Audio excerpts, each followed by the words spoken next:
Ah, mon grand-père. D'abord, mon grand-père était un homme merveilleux. Il adorait aller au cinéma. Il s'asseyait, il s'endormait, il se réveillait à la fin du film en disant c'était inepte. Et il retournait le lendemain au cinéma. Quand j'étais gosse, je devais avoir 6-7 ans, il m'amenait évidemment régulièrement au cinéma.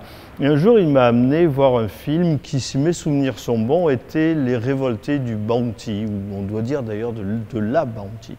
Et il m'avait expliqué que ce film avait été tourné à Carras, sur la plage de Nice, parce que en fait, c'était la plage à proximité immédiate des studios de la Victorine. Ça m'avait beaucoup impressionné, donc il m'avait dit nous irons visiter les studios de la Victorine, ce qui n'avait pas été vraiment possible. On s'était un petit peu promené, on avait été accueillis, mais c'est tout. Le seul souvenir que j'en ai, c'est qu'il y avait un camion incendié dans un coin qui devait faire partie, devait être un élément de décor. Mais j'avais découvert ce que c'était que le cinéma, qui n'était pas uniquement une image sur écran dans une salle obscure.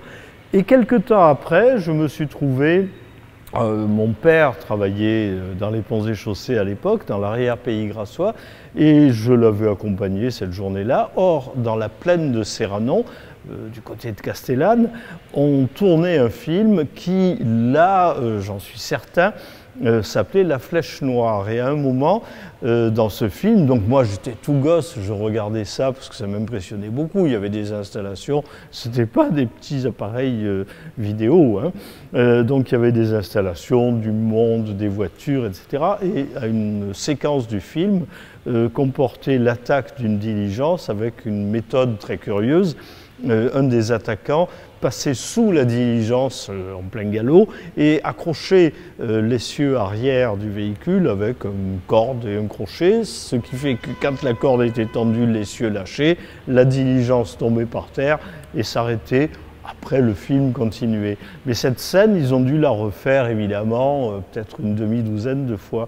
Et ils avaient besoin de figurants. Donc les gens qui étaient là, c'était des braves gens de Serranon. Et moi, gamin, ils m'ont flanqué un chapeau sur la tête, un foulard autour du cou, et ils m'ont dit, voilà, tu te mets là, tu bouges pas. Très bien, moi je suis resté là, j'ai pas bougé. Ça a dû durer plus d'une heure. Et après, je me suis dit, j'irai voir ce film pour me voir. C'est un film que j'ai dû voir 5 fois.